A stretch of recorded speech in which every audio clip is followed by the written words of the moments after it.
Hello everybody, as mentioned I'm Ian Slater and this is Typhoon Legacy's workshop.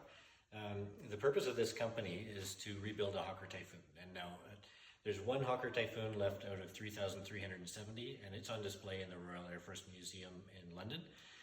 None of these aircraft have flown since 1948 approximately, and we want to change that. There were 3 dedicated Canadian squadrons to this, so it hits close to home here. But not a lot of people know of the work the Typhoon did. They're more familiar with Spitfires and Mustangs and Hurricanes and such. But the Typhoon is a very special piece. It is a 7-ton monster. It has a 2,200 horsepower sleeve valve engine, and you can see that right behind me. We've just started working on the disassembly of this Sabre here, and we've actually broken it down into its main components. This is half of the crankcase. We've got cylinder blocks on the rack over there. Smaller components in behind that and accessories.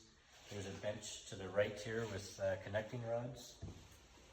And we're just right now doing an assessment on the condition of the components that are within this engine.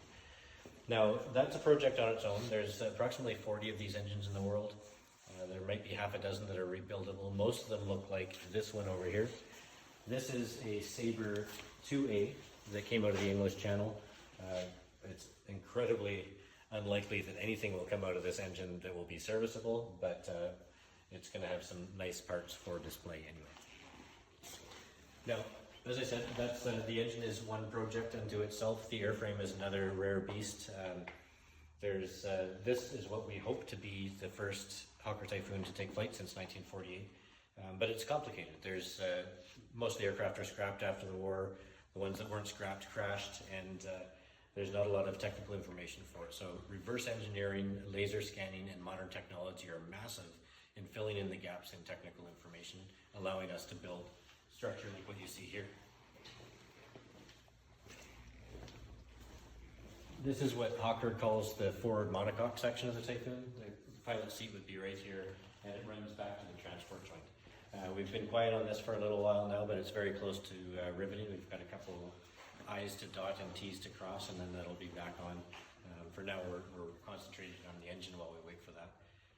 But this is the first main structure that we'll get done, and at the same time, we're preparing for the next structure that we're working on, which is the cockpit, and that's a tubular steel section with all sorts of very special fittings and components that'll just drive us batty for years to come. So that's coming up pretty quick, and if you follow us on YouTube, you'll be able to see that as it unfolds here in the shop. And your YouTube channel is?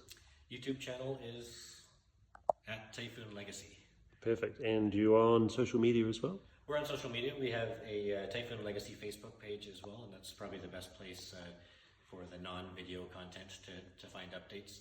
Another one that I would suggest that we really like people to subscribe to is www.typhoonlegacy.vhx.tv, and that's a paid subscriber channel. It's about $8.99 Canadian a month, and I always release our videos and contents and updates there before anywhere else. So all the funds from that go into supporting the project and allowing us to do this kind of stuff. Well, thank you, Ian, and it's a wonderful project to support to anybody out there who's watching this.